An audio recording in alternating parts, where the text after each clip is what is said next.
Salvação pertence ao nosso Deus, que está no trono, e ao Cordeiro.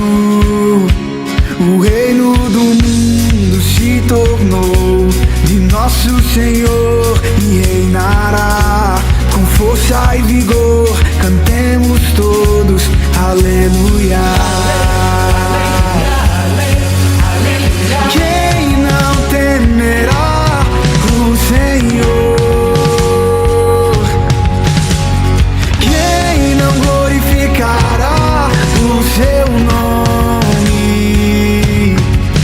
Pois tu somente és santo, e os seus atos se tornaram manifestos. Louvem todos, pequeno e grande, com forte voz o adoremos. O reino do mundo se tornou de nosso Senhor e reinará com força e vigor. Cantemos todos, aleluia.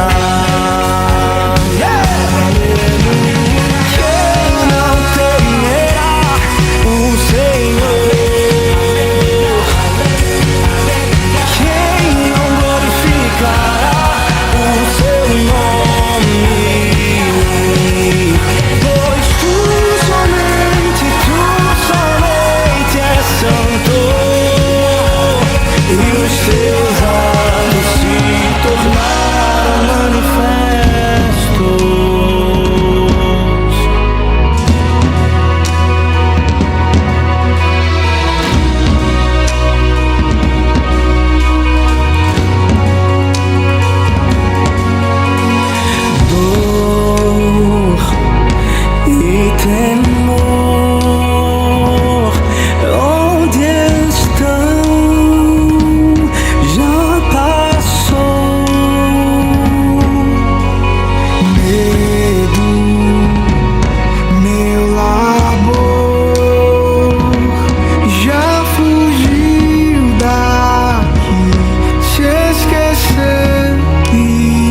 Bendize, ó minha alma, ao Senhor, e tudo que há em mim, bendiga ao seu santo nome.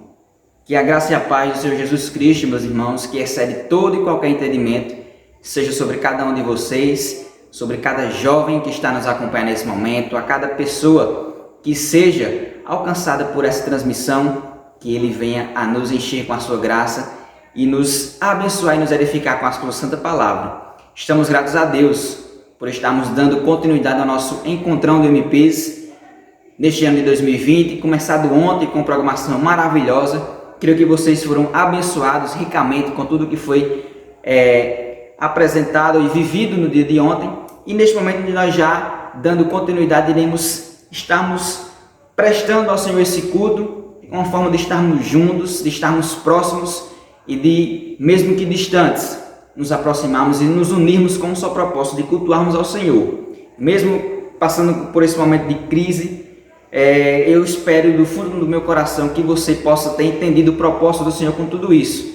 Esse distanciamento, esse isolamento, que você possa ter encontrado o seu propósito, que Deus possa ter disciplinado, se preciso, exortado as nossas vidas, ter nos enchido e nos edificado com a sua santa palavra, e esse é o nosso desejo também com o nosso encontrão. E para iniciarmos esse momento, já iremos louvar ao Senhor, iniciando assim o nosso culto. Louvemos ao Senhor junto com nossos irmãos.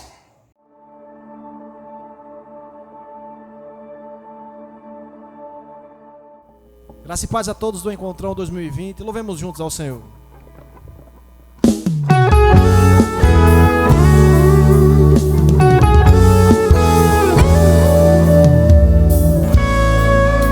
Acima de todos, acima de tudo, está o Senhor entronizado.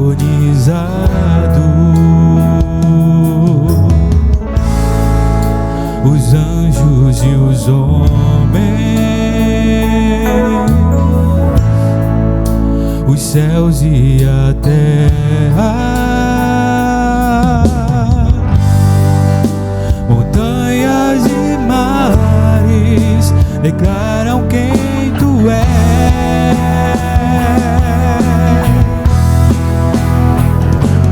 Tu és Senhor e Rei, governas sobre o universo, justo e fiel, vestido de glória e poder, coroado estás, pra sempre reinarás, prostrados aos teus pés, erguemos o teu santo nome em adoração.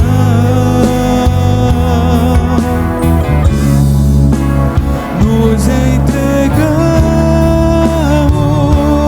a ti, toma o teu lugar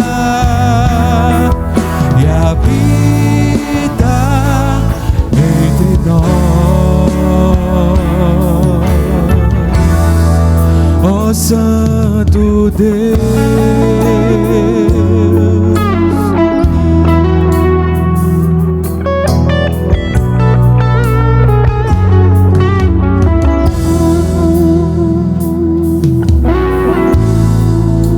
Acima de todos, acima de tudo,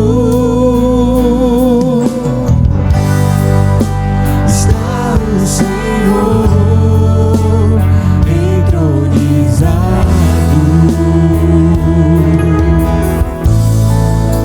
Os anjos e os homens, os céus céus e a terra,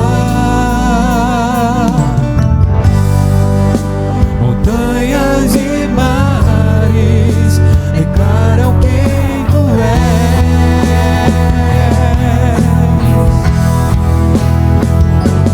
Tu és Senhor e Rei, governas sobre o universo, justo e fiel, vestido de glória e poder, coroado estás,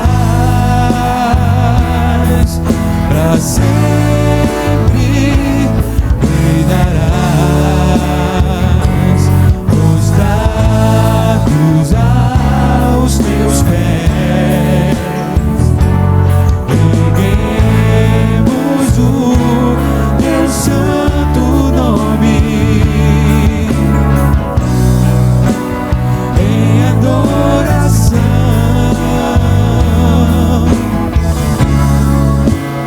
nos entregamos a ti, toma o teu lugar e habita entre nós, ó Santo Deus, Santo Deus, Santo Deus, ó Santo Deus, Santo Deus, Santo Deus, ó Santo Deus, Santo Deus, Santo Deus, Santo Deus, ó Santo Deus, Santo Deus, Santo Deus.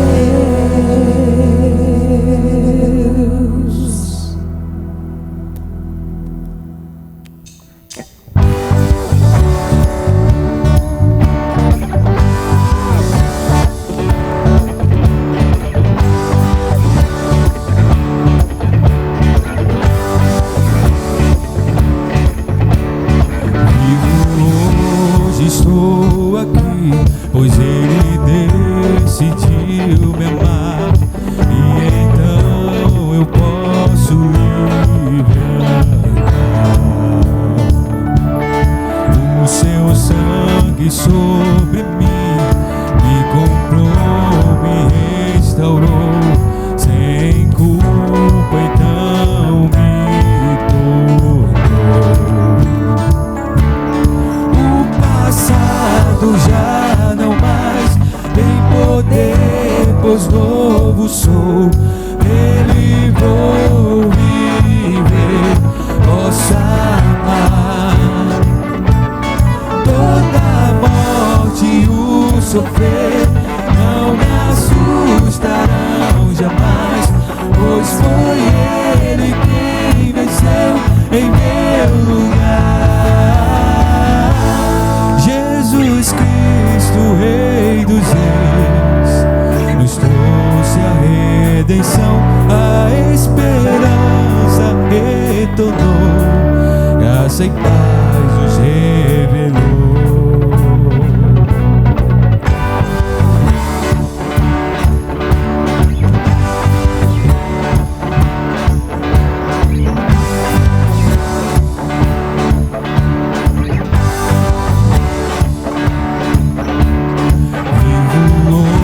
Hoje estou aqui, pois Ele decidiu me amar, e então eu posso livre andar. O seu sangue sobre mim me comprou, me restaurou, sem culpa então me tornou. Passado já não mais tem poder, pois novo sou. Nele vou viver, posso amar. Toda morte e o sofrer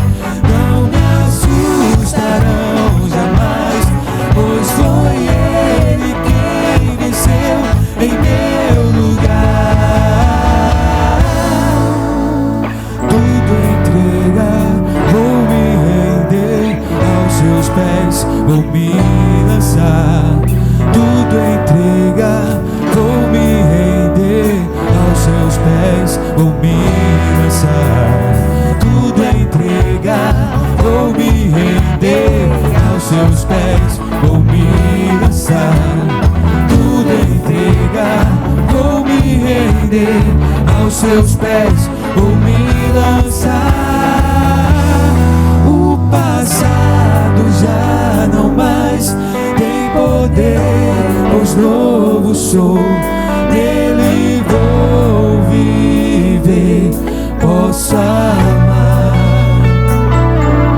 Toda morte e o sofrer não me assustarão jamais, pois foi Ele quem venceu em meu lugar.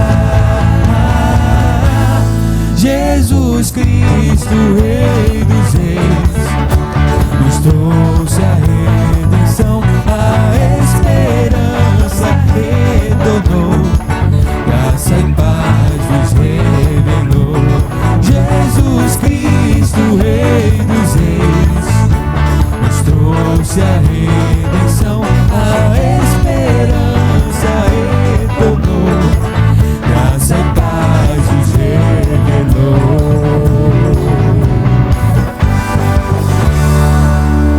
Deus abençoe vocês. Todo mundo aqui, tchauzinho, ó. O pessoal lá, ó. Valeu.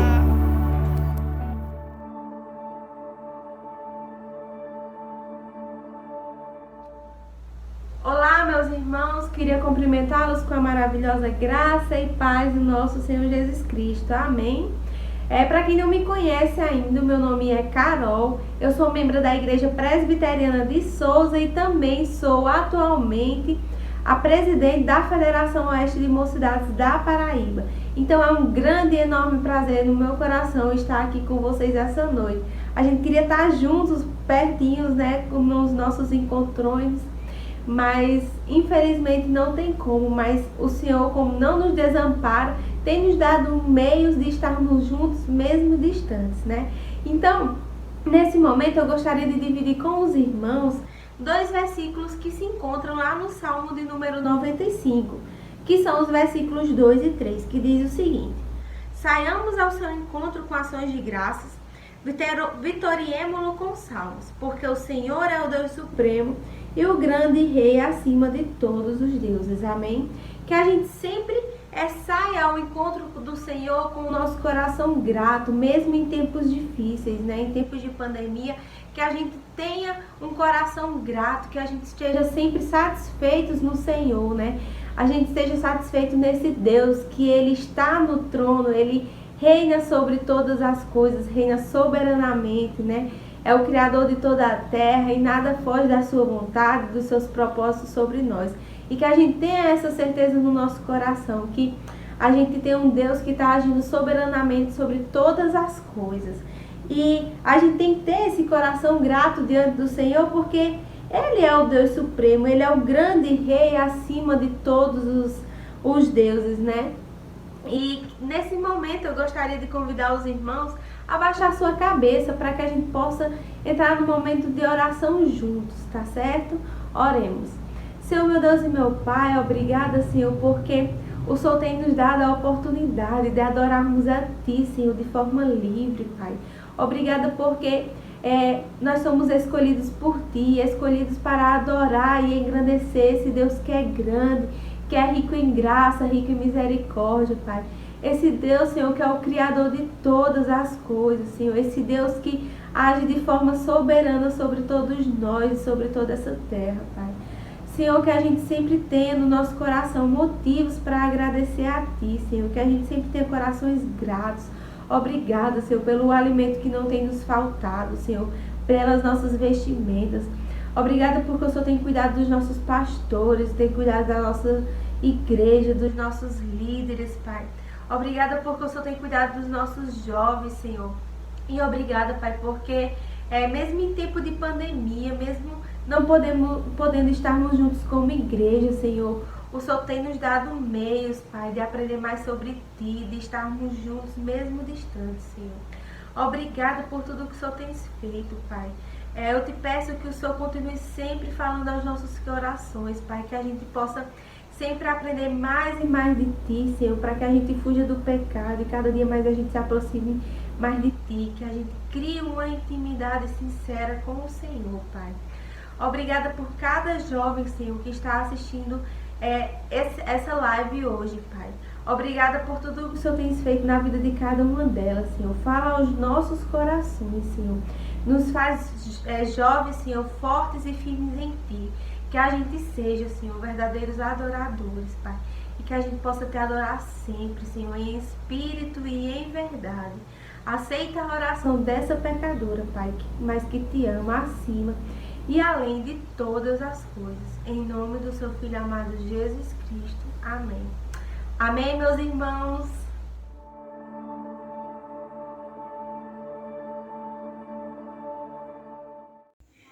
Louvado seja o nome do Senhor, irmãos. Continuando o nosso momento de contrição, eu lerei novamente o Salmo 103 que li no início, mas agora os versículos 2, 3 e 4, que nos diz: bendize, ó minha alma, ao Senhor, e não te esqueças de nenhum só de seus benefícios. Ele é quem perdoa todas as tuas iniquidades, quem sara todas as tuas enfermidades, quem da cova redime a tua vida e te coroa de graça e misericórdia. Meus irmãos, que palavra abençoadora. Davi, aqui expressando acerca da misericórdia de Deus, ele deixa muito bem claro que o nosso Deus é um Deus misericordioso. Ele nos coroa, como diz o versículo 4, de graça e misericórdia.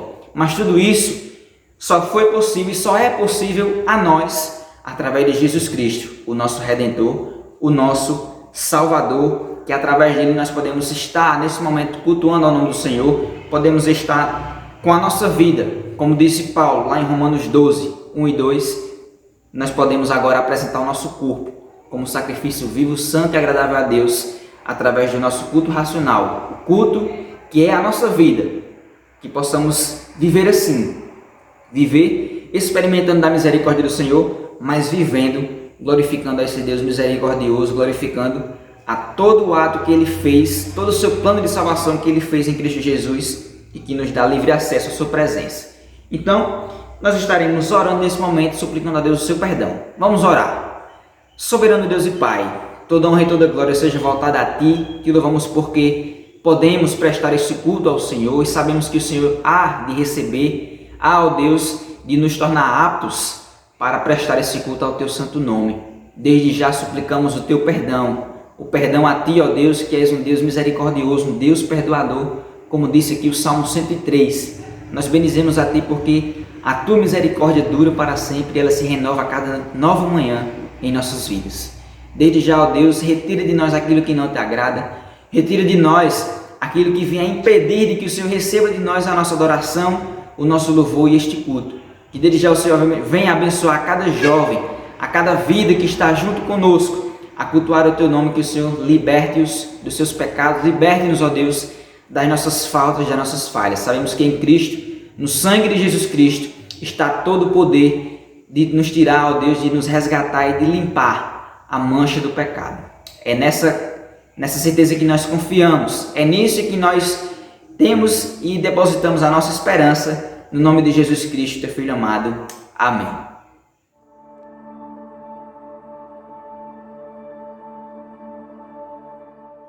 Graça e paz da parte de Deus, amados irmãos.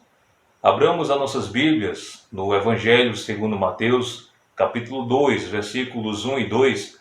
Os amados irmãos acompanhem comigo a leitura do texto que nos diz: Tendo Jesus nascido em Belém da Judeia, em dias do rei Herodes, eis que vieram os magos do Oriente a Jerusalém, e perguntavam: Onde está o recém-nascido rei dos judeus? Porque vimos a sua estrela no Oriente, e viemos para adorá-lo. Meus irmãos, depois que Jesus nasceu, a Bíblia diz que alguns magos vieram do Oriente para se curvar diante dele e adorá-lo. Eles fizeram um grande esforço ao viajar por vários dias, somente para verem aquela criança que eles sabiam ser o enviado de Deus. Ao verem o menino Jesus, eles ficaram tão maravilhados que caíram com o rosto em terra para homenageá-lo com tesouros e adorá-lo.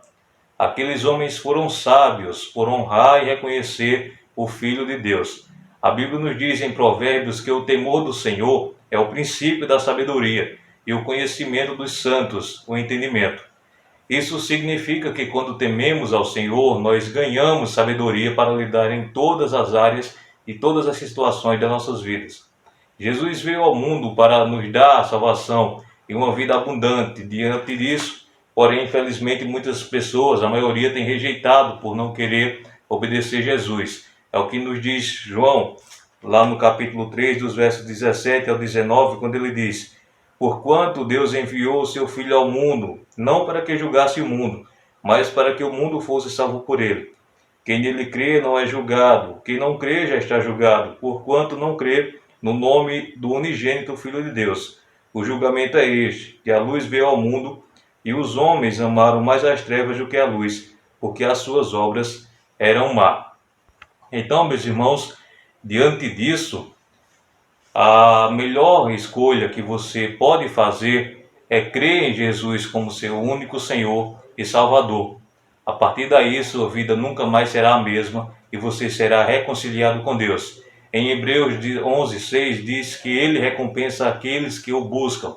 Então, à medida que você colocá-lo em primeiro lugar na sua vida, você começará a ter, a partir daí, sabedoria e passará a desfrutar das bênçãos que ele tem preparado para cada um de nós, para cada um de vocês. Então, que Deus em Cristo Jesus abençoe as nossas vidas e que a graça e a paz de Deus esteja sempre abundante com cada um de vocês.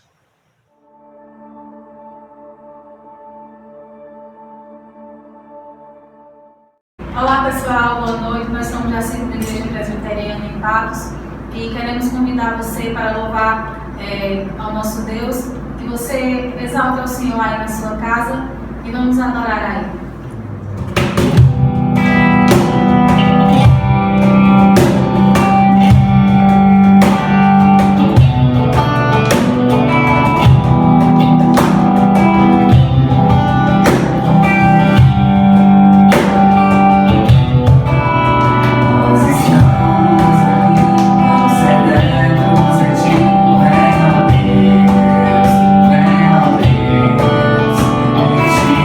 Sim.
Meus irmãos, chegamos a um momento muito especial do nosso culto, um momento em que nós reservamos e separamos para lermos a palavra do Senhor e ouvir a sagrada exposição das Santas Escrituras.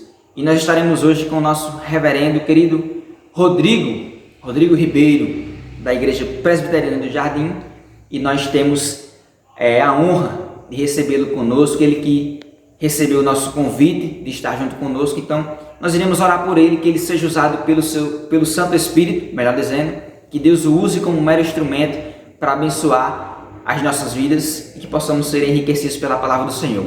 Oremos mais uma vez.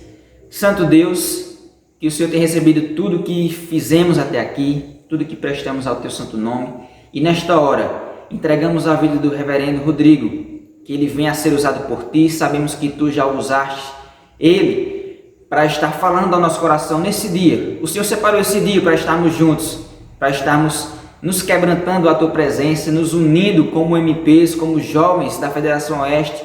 Que o Senhor venha já falar ao nosso coração. Venha, ó Deus, a usar o teu servo para nos edificar, nos exortar, nos disciplinar se preciso e nos corrigir, ó Deus. Usa a tua palavra para isso, pois sabemos que ela é a nossa regra de fé e prática, como também que ela é viva e eficaz em nosso meio. Usa o teu servo, é a oração que nós fazemos em nome de Jesus. Amém.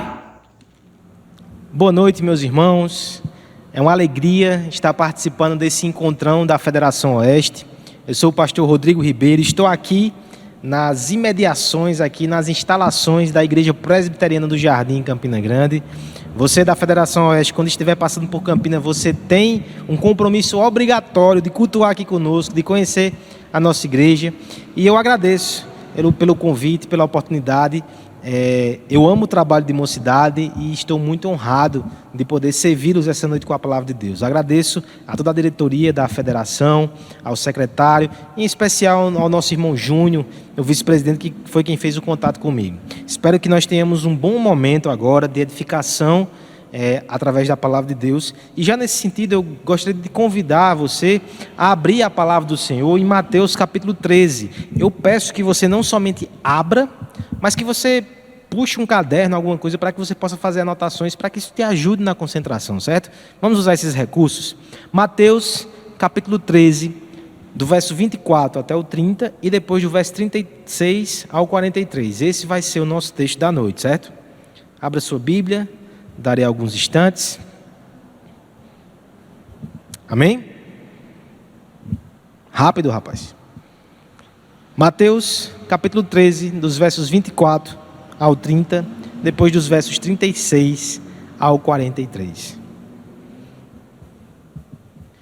Você já ouviu falar da operação Mão Sem Vida? Você vai dizer, nossa, será que é uma daquelas ramificações infinitas da Operação Lava Jato? Ou alguma dessas operações da Polícia Federal com esses nomes tão criativos? É um pouco mais antigo. A Operação Mão Sem Vida, ela se deu no contexto da Guerra Fria, no auge da Guerra Fria, ali nos anos 60, nos anos 70. A maioria de vocês não era nascido, eu também, pelo amor de Deus. Mas esse momento histórico, ele foi um momento de muitas tensões. Duas potências mundiais estavam em guerra, mas uma guerra velada, uma guerra indireta. O clima era terrível. Estados Unidos e União Soviética com seus espiões insuflando guerras pelo mundo, e eles interferiam naquilo. Era uma guerra fria, não tão fria assim. No meio disso tudo, a paranoia crescente, a União Soviética desenvolveu esse protocolo chamado Mão Sem Vida. Como é que a gente pode entender isso? Faz sentido.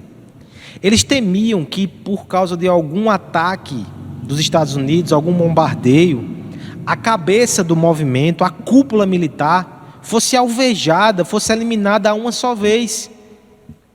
E o que é que eles fizeram? Eles pegaram oficiais de baixa patente, colocaram eles debaixo de uma camada muito grossa de concreto, escondidos, e eles, se recebessem o sinal que a cúpula caiu, a mão sem vida ia apertar o botão, mesmo sem a cabeça. Essa mão iria ativar o envio de mísseis que cruzariam o oceano e que trariam o caos atômico aos Estados Unidos e ao mundo todo. Perceba o nível da tensão e o nível da paranoia. O destino do mundo na mão de oficiais de baixa patente, soterrados debaixo de concreto, uma mão sem vida. Como é que se vive numa tensão assim? Como é que se vive no meio de uma guerra tão sorrateira? Irmãos, nós deveríamos saber, porque nos encontramos num cenário parecido. E é exatamente sobre isso que o texto dessa noite fala. Mateus capítulo 13, a partir do verso 24, diz assim a palavra de Deus, a famosa parábola do joio. Outra parábola lhes propôs, dizendo: o reino dos céus é semelhante a um homem que semeou boa semente no seu campo. Mas enquanto os homens dormiam, veio o inimigo dele, semeou o joio no meio do trigo e retirou-se.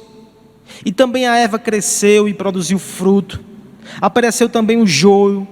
Então, vindo os servos do dono da casa, lhe disseram: Senhor, não semeaste boa semente no teu campo? De onde, pois, vem o joio?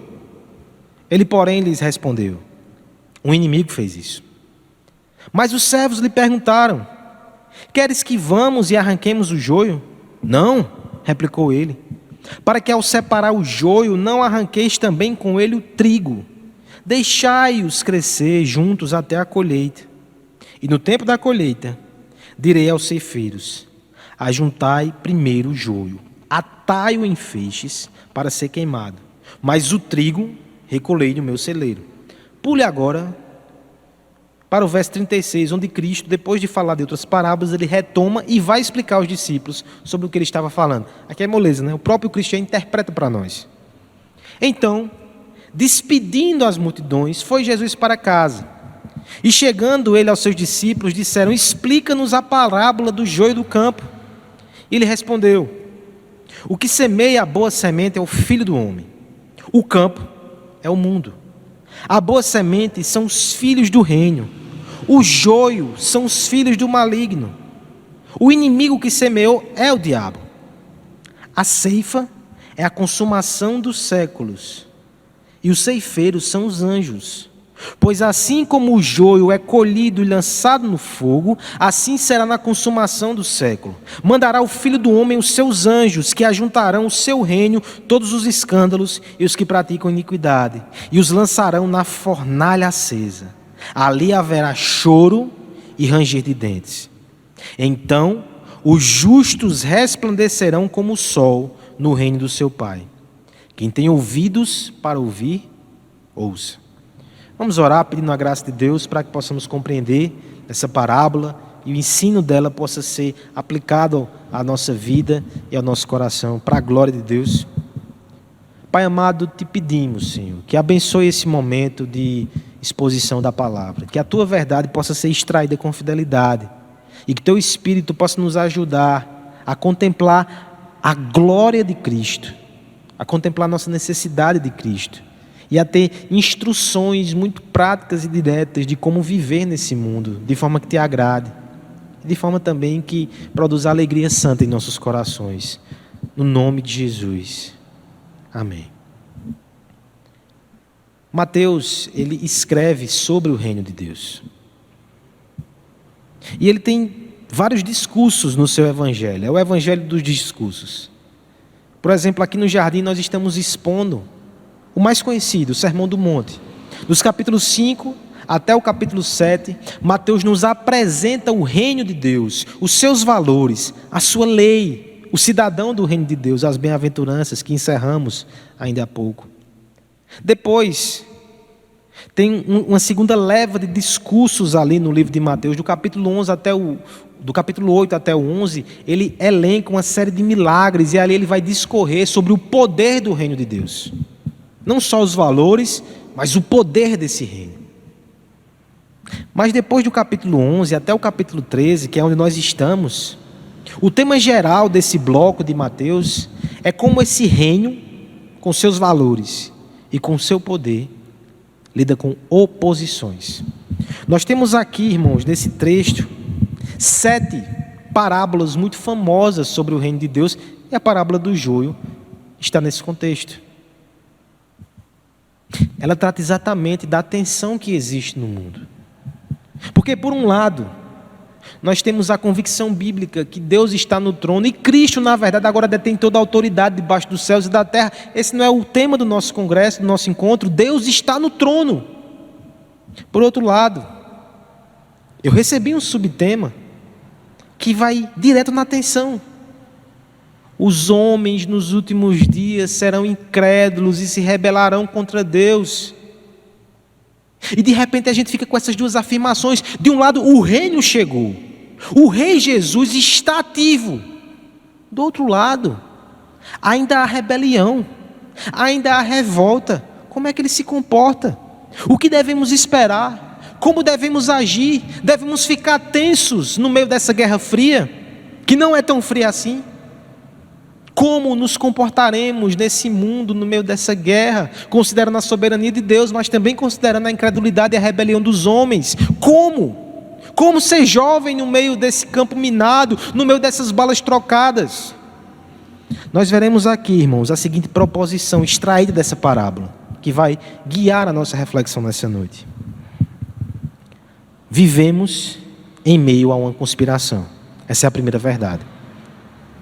Vivemos em meio a uma conspiração. Mas há um governo soberano em ação e a história caminha para uma resolução.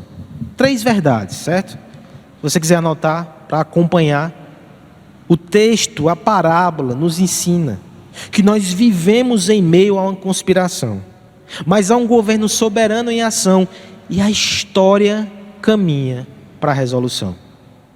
Precisamos entender isso para viver no meio dessa confusão. Rimou. Primeiro aspecto, então, que a parábola nos ensina. Nessa guerra que não é tão fria, nós vivemos no meio de uma conspiração. É por isso que foi muito útil falar sobre guerra fria, porque de fato não é uma guerra tão aberta. Em alguns lugares do mundo, sim, cristãos são mortos de forma muito direta. Mas da maior parte, pelo menos do Ocidente, a guerra é feita com sussurros, conspirações, palavras, golpes furtivos, sabotagem, intimidação, pressão, perseguição. Por isso que é extremamente importante entender que nós estamos sim numa conspiração. Essa leitura do mundo, guiada pela Escritura, deve nos conduzir em nosso relacionamento aqui.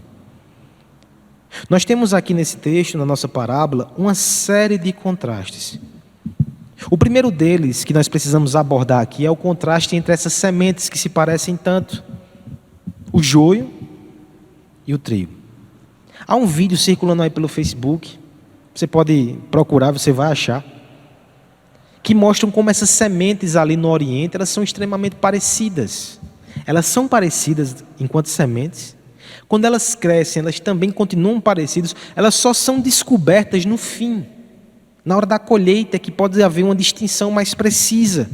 Mas apesar de serem parecidas, os efeitos são totalmente diversos. O trigo é usado para alimentar, para fazer nosso pãozinho francês.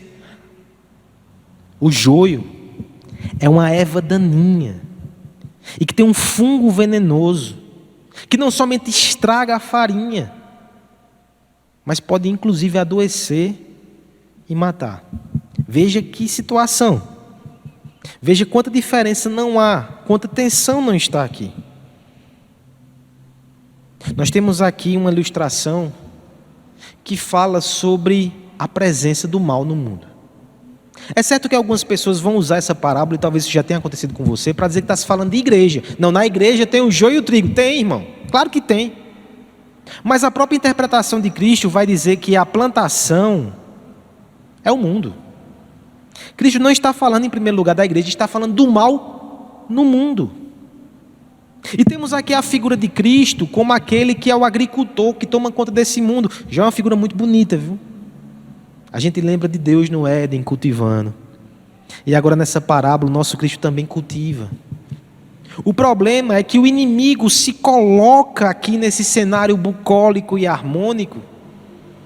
E ele vai espalhar no mundo a maldade, junto com a bondade e as coisas graciosas que Cristo tem feito. Esse é o retrato do mundo.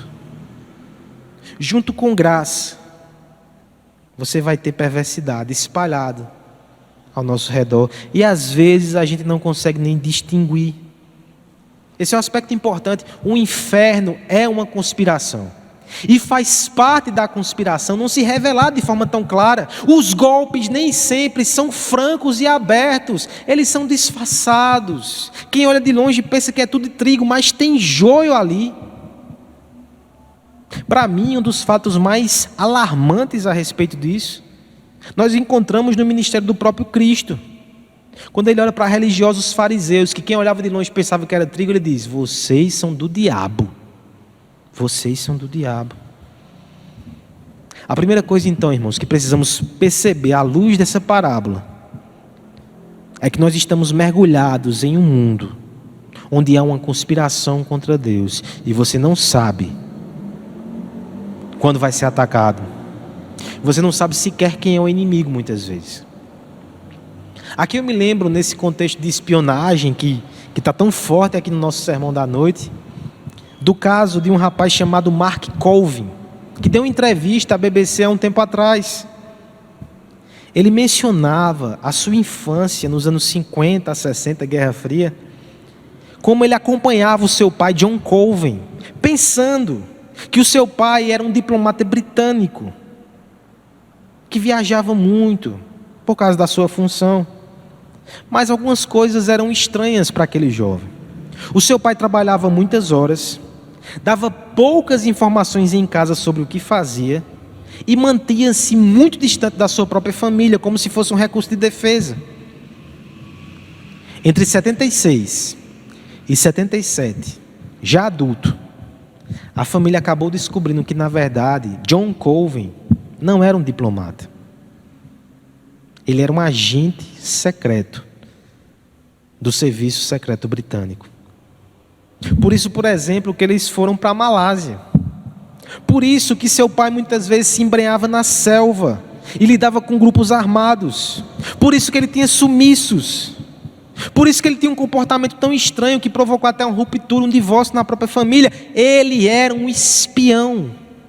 E o seu próprio filho, dentro de casa, ele não sabia que seu pai estava em guerra.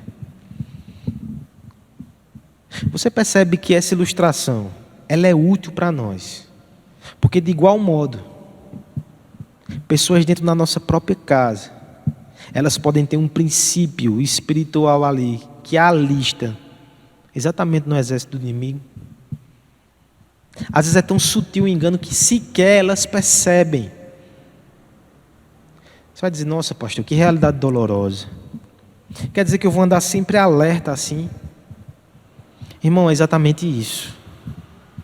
Será que muito dos nossos sofrimentos aqui nessa terra não é exatamente porque a gente ignora princípios como esse da parábola, que o joio está perto de nós, mais perto do que pensamos?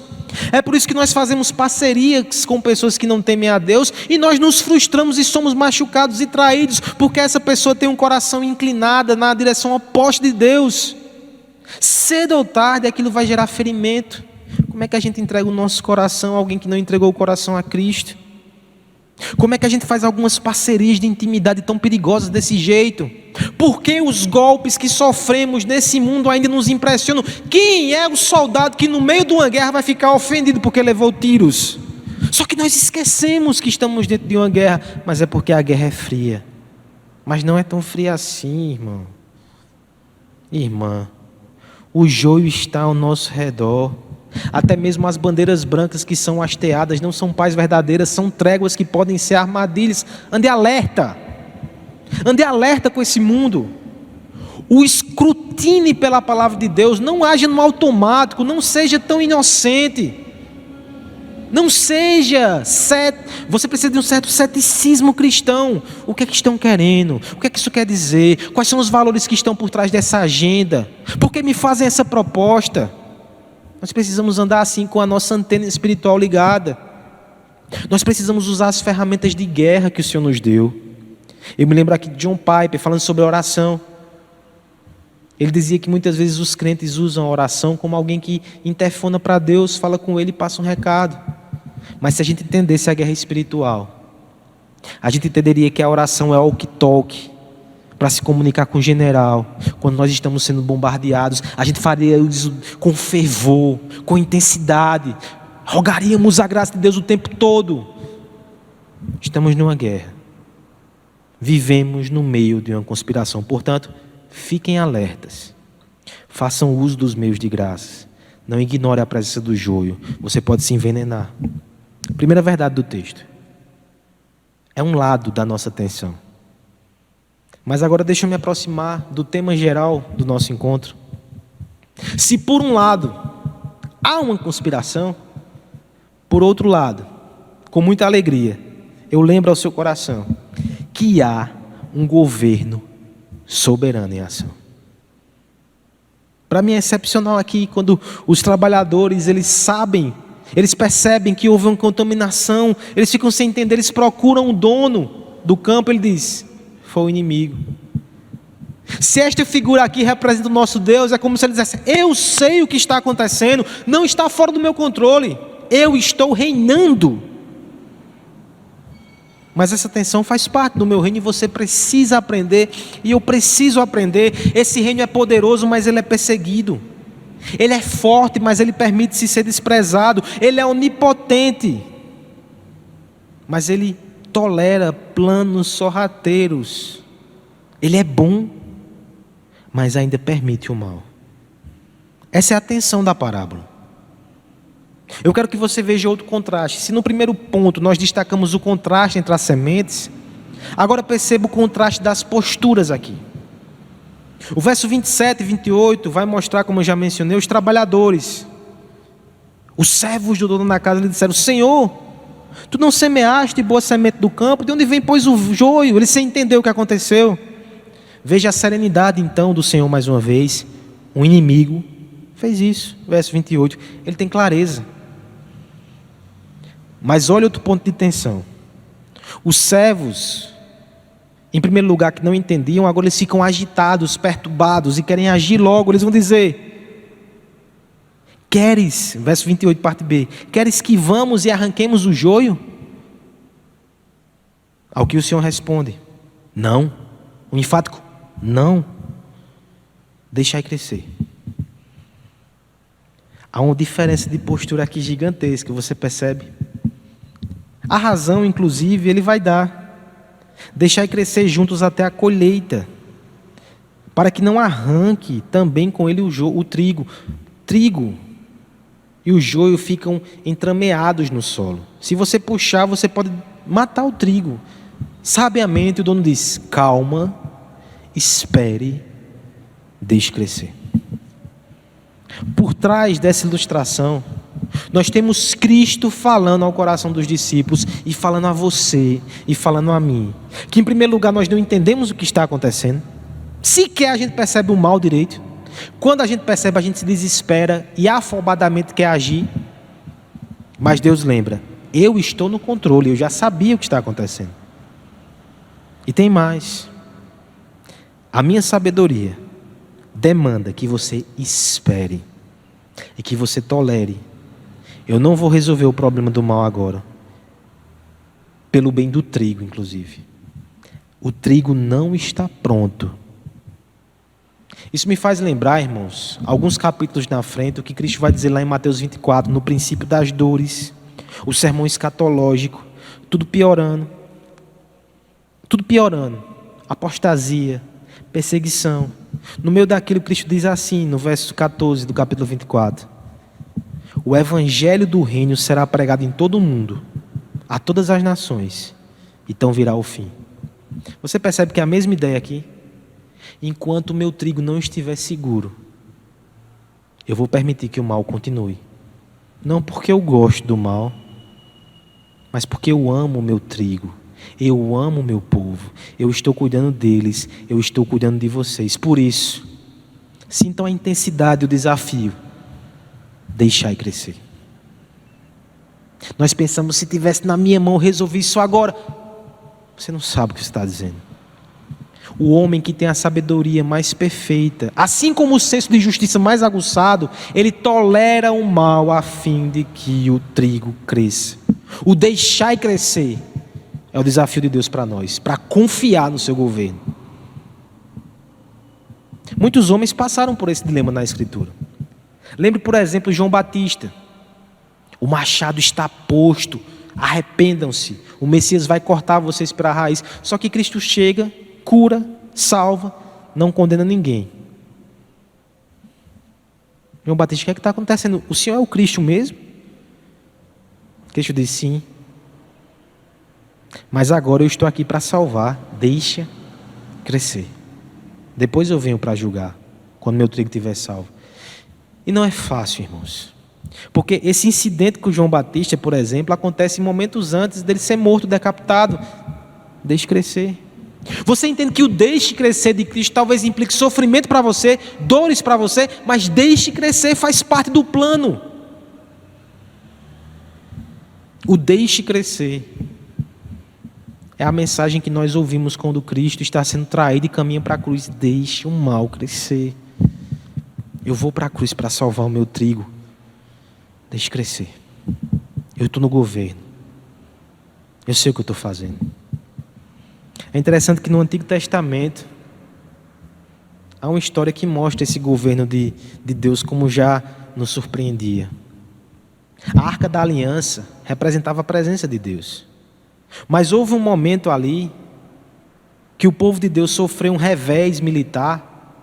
Estamos falando muito de guerra, né? Mas a arca foi levada e a pergunta é: o que está acontecendo agora, Senhor? E o teu governo? E a tua presença? E o teu trono? E o teu reino? Parecia que tudo havia colapsado ali. Deixe crescer. Levaram a arca do Senhor para o templo de Dagon. Deixaram pernoitar ali. A cabeça de Dagon amanhece decapitada daquele ídolo. E os homens se apavoram, pegam a arca da aliança e vão levando de casa em casa do povo filisteu. E onde chegava havia morte, maldição e doença. Até que por fim, humilhados, eles vêm até a terra de Israel e deixam a arca ali. Não é porque o mal está crescendo. Não é porque coisas ruins estão acontecendo que Deus não está no controle. Muitas vezes a sua palavra é: deixe crescer. Eu vou fazer com que isso redunde em bem para o meu povo. Romanos 8, 28. Todas as coisas cooperam para o bem daqueles que amam a Deus. Agora isso exige de nós fé. Contemplar pela fé que Ele está no trono, mesmo quando não parece. Mesmo quando a oposição aumenta, mesmo quando a igreja é perseguida e achincalhada, mesmo quando calamidade chega na tua vida, mesmo quando ferimentos tomam conta do teu corpo, do teu coração e da tua alma. Mas calma, há um governo soberano em ação. Isso tem que te dar esperança. Isso tem que te dar paciência. Isso tem que nos dar humildade. Deus sabe o que está fazendo. Essas são as duas primeiras verdades do texto. Por um lado, há uma conspiração. A guerra é real. Por outro lado, há um governo soberano em ação. Mas por fim, caminhemos exatamente para o fim de tudo. A parábola ainda nos mostra que a história caminha para uma resolução. E aqui eu quero lidar exatamente com a explicação do texto. Nós temos aqui as respostas para o quando Deus vai agir e como Ele vai agir. Ele não nos deixa sem perspectiva, nas mãos ou refém da maldade. Ele diz: calma, eu vou agir. E o texto, na explicação, vai nos mostrar quando e como. Olha como ele vai explicar aqui. Verso 37. O que semeia a boa semente é o Filho do Homem. O campo é o mundo, a boa semente são os filhos do reino e os joios são os filhos do maligno. A presença do mal no mundo, como nós já mencionamos. O inimigo que semeou é o diabo e a ceifa é a consumação do século. Os ceifeiros são os anjos. Aqui está o como, viu? Talvez isso não pareça ser uma boa notícia, porque a gente sabe que daqui para a consumação vai ter mal. Cristo não mentiu, não omitiu. Mas ao mesmo tempo ele coloca um ponto final. Um dia, quando chegar a hora, os meus anjos vão aplicar o juízo divino. Aqui Deus está falando sobre juízo final. Sim, na boca de Cristo tem juízo final. É interessante que a perspectiva do juízo final nos ajuda a entender por que as coisas não são resolvidas agora. É Agostinho que certa vez disse: se Deus já mandasse todo o juízo agora, o que aconteceria no fim? Ele está aguardando. Ele está aguardando para o grande juízo. Mas aqui ele vai falar também sobre o como. Verso 41. Mandará o Filho do Homem os seus anjos, que ajuntarão do seu reino todos os escândalos e os que praticam iniquidade. Qual é a diferença desses dois grupos? Escândalos são aqueles que se diziam cristãos, que estavam dentro da igreja. Sabe aquela aplicação que a gente conhece? O joio dentro da igreja, pronto, são esses. Nesse ponto a interpretação está certa. Os escândalos são estes. Mas também os que praticam iniquidade, os de fora, que já vivem num pecado explícito mesmo. Tanto os de dentro, que não são crentes, como os de fora, serão juntados pelos anjos. E o que é que os anjos vão fazer com isso? Verso 42. Os lançarão na fornalha acesa. Ali haverá choro e ranger de dente. O inferno. O joio será lançado no inferno. Mas os santos, por sua vez, os justos, 43, resplandecerão como o sol no reino do seu Pai. Por um lado, irmãos, nós temos aqui a verdade dura de que vai haver um juízo final, de que vai haver inferno.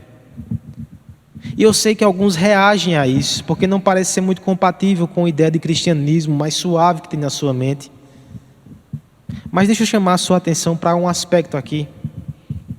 Nesses últimos dias, alguns dias atrás, nós nos escandalizamos com aquele caso de uma jovem que foi abusada desde os 6 anos, que engravidou aos 10 e que ainda teve que passar por aquele procedimento terrível. Acabou matando a sua filha.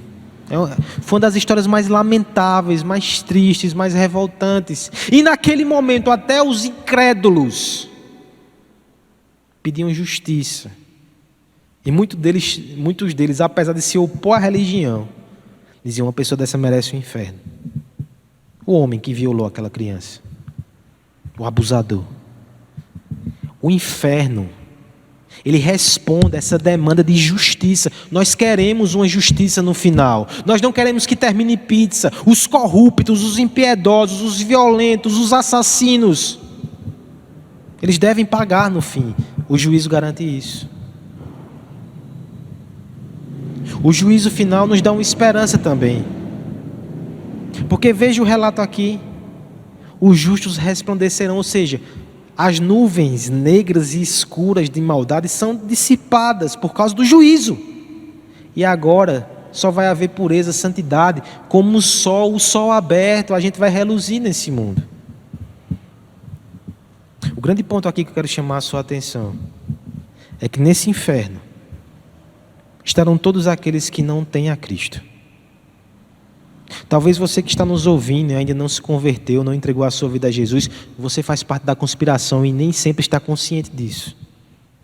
Junto com estupradores, pedófilos, assassinos, também vai estar você, que vive em rebeldia contra Deus, que não dá satisfação a Deus, que mata Deus no seu coração muitas vezes. Mas você pode se tornar trigo na mão de Deus. Porque um dia o Filho de Deus foi feito trigo e moído. A semente que foi lançada e que morreu para que pudesse produzir vida no coração de pecadores arrependidos. Você pode abandonar a conspiração hoje e se render ao Senhor.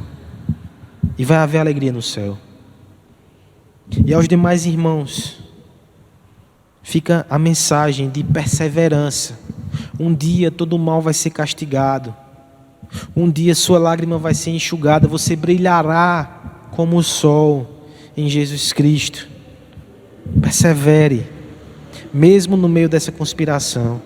Confie no governo soberano. Confie na consumação prometida. A história caminha para uma resolução final. Não é no seu tempo. Não é no meu tempo. É no tempo do Rei. Ele sabe o que faz. Na verdade, está nas melhores mãos possíveis. Deixa eu encerrar contando um conto indiano chamado A Árvore dos Desejos. Nessa cultura, uma das figuras de paraíso que os indianos têm é uma árvore sagrada chamada Árvore dos Desejos, onde, quando você se aproxima dela, não há intervalo algum entre os seus desejos e as realizações. Tudo vai acontecer de forma muito imediata. É uma visão interessante de paraíso. Mas esse conto específico, ele diz respeito a um homem que não percebeu que na sua viagem, cansado, ele encostou-se numa árvore dessa. Ele sequer percebeu que era uma árvore mágica. Estava tão cansado que ele só sentou ali, deitou e dormiu aos pés de uma árvore dos desejos. E quando acordou, um pouco atordoado, ele pensou: nossa, eu estou faminto, que fome, desejo comer. A árvore fez o seu encanto. Imediatamente ele tinha um banquete ao seu redor. Ele se fartou, ele comeu. Mas depois que estava com a barriga cheia, começou a filosofar, coisa que a gente não faz com fome. O que está acontecendo aqui? Da onde surgiu essa comida? Será que tem demônios fazendo uma brincadeira comigo aqui, ao meu redor, me atormentando? Só que era uma árvore do desejo. E imediatamente apareceram figuras diabólicas e começaram a amedrontar, a fustigar. E aquele homem pensou: estou perdido, eles vão me matar. Você sabe o que aconteceu? Ele terminou sendo assassinado. Esse conto indiano, ele tem uma moral muito interessante. Nós não somos confiáveis para tornar todos os nossos desejos realidade. A chave que ativa o juízo final não poderia estar na nossa mão. Nós iríamos fazer barbaridades. Mas não está na nossa mão, isso é uma boa notícia, está na mão dele. Não está também nas mãos de uma mão morta, como nós falamos no início. Está nas mãos daquele que tem as mãos cravejadas, porque foi para a cruz em nosso favor. Ele é confiável. Não é uma mão sem vida que aperta o botão do juízo. É uma mão que pertence ao cabeça da igreja, que morreu, mas ressuscitou. E no momento adequado, quando o seu povo estiver salvo, quando for o melhor para a sua igreja e para a glória do seu nome, ele vai pôr um termo nessa história. As mãos do Messias controlam as chaves do juízo, as chaves da salvação, a chave da história, a chave da sua vida. Ele é soberano, ele está no trono, por isso você pode descansar. Mesmo que ele diga: deixai crescer o mal, ele vai transformar em bem na sua vida. E no fim, ele vai resolver esse problema de uma forma que eu não faria e que você não faria também. Vamos confiar no nosso Cristo. Vamos seguir na fé no governo soberano do Filho de Deus. Vamos orar nesse momento pedindo para que Ele nos ajude a confiar e a caminhar nessa verdade preciosa. Pai amado, te agradecemos, Senhor. A Tua palavra fala aos nossos corações. Nós te pedimos, Pai, que nos ajude a confiar na Tua soberania. Nos ajude a não nos encantar por esse mundo, mas viver vigilante, mas não desesperados, confiando e sabendo que o Senhor cuida de nós, e mesmo que o Senhor permita que o mal cresça e nos alcance, o Senhor controla. Isso vai ser benéfico para nós de alguma forma. E nós sabemos que no fim, o Teu juízo será derramado e a Tua salvação será revelada.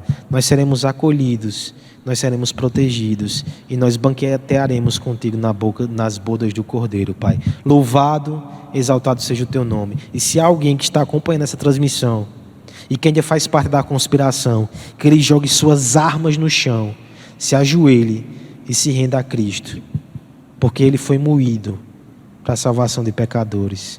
O trigo santo se fez pão, foi partido por nós na nova aliança. Louvado e exaltado seja o nosso Cristo. No nome dele que clamamos. Amém. Deus abençoe, meus irmãos.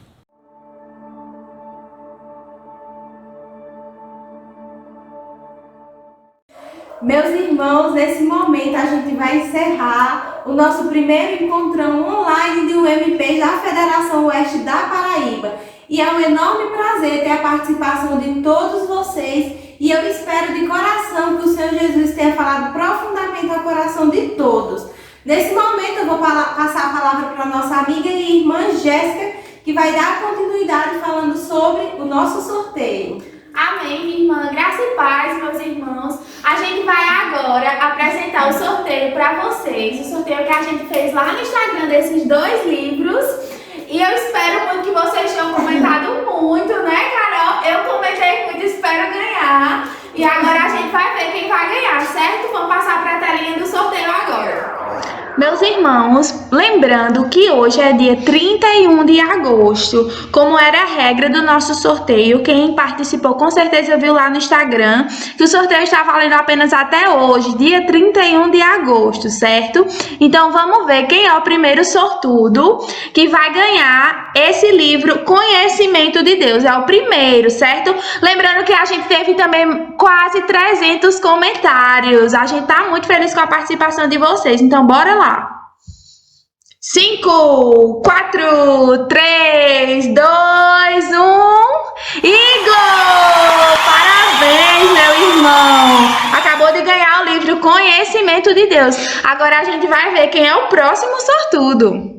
Vamos sortear agora o próximo número que vai ganhar o livro Fé Ativa. Bora lá? Rufem os tambores. Débora, parabéns, minha irmã, acabou de ganhar o livro Fé Ativa. Meus parabéns, Deus abençoe vocês e que esses livros sejam de bom proveito para a vida espiritual de cada um de vocês. Amém? Então a gente quer agradecer a participação de todo mundo que foi lá e comentou. Foram quase 300 comentários, como a gente acabou de dizer, e a gente já conferiu todas as regrinhas aqui no Instagram e todos 2 seguiram direitinho as regras. Igor, você acabou de ganhar esse livro e Débora acabou de ganhar esse livrinho. Sim, lembrando que os meninos, Igor é da Igreja Presbiteriana de Souza e Débora é membro da Congregação Presbiterial Peniel, certo? Então a gente agradece a participação de todos, muito obrigada, e que esses livros sejam de bom proveito para a vida espiritual de vocês, meninos. Parabéns, pessoal, e agora a gente vai passar a palavra para o nosso irmão Júnior, que vai encerrar o nosso encontrão com uma oração. E aguardem, fiquem aí que tem mais uma surpresinha no final para todos vocês. Ninguém sai daí, a gente espera também que Igor e Débora estejam acompanhando, né, ao vivo a nossa transmissão e já saibam na decidir que foram contemplados com esses livros. Então vamos orar, irmãos. Maravilhoso Deus, nós queremos engrandecer o Teu nome, porque até aqui o Senhor nos ajudou, o Senhor nos usou como instrumentos Teu para realizarmos essa obra. Te louvamos porque o Senhor nos deu capacidade, Deus, oportunidade, nos deu, ó Deus, condições de realizar todo esse evento, tanto no dia de ontem como no dia de hoje. Obrigado, Pai, por tudo feito, por todos os que participaram, direta ou indiretamente, ó Deus, que o Senhor venha recompensar dos altos céus. Que, ó Deus, tudo que foi repassado durante esses dias possa ter sido de edificação proveitosa para cada coração que esteve presente a nos acompanhar, como também os nossos, ó Deus, sabemos que o Senhor fez e operou maravilhas por estarmos promovendo tudo isso, e que tudo, ó Deus, redunde somente na honra e glória e exaltação do Teu santo nome. Seja abençoar cada vida, ó Deus, e nos dá assim, ó Deus, o resto do dia em paz, pois essa é a nossa oração e nós te agradecemos e suplicamos no nome santo de Jesus Cristo. Amém. Amém. Um grande abraço, pessoal, a todos vocês. Tchau, tchau.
seus pés vou me lançar, tudo entregar, vou me render, aos seus pés vou me lançar, tudo entregar, vou me render, aos seus pés vou me lançar, tudo entregar, vou me render, aos seus pés vou me lançar, tudo entregar, vou me render, aos seus pés vou me lançar, tudo entregar, vou me render, aos seus pés vou me lançar.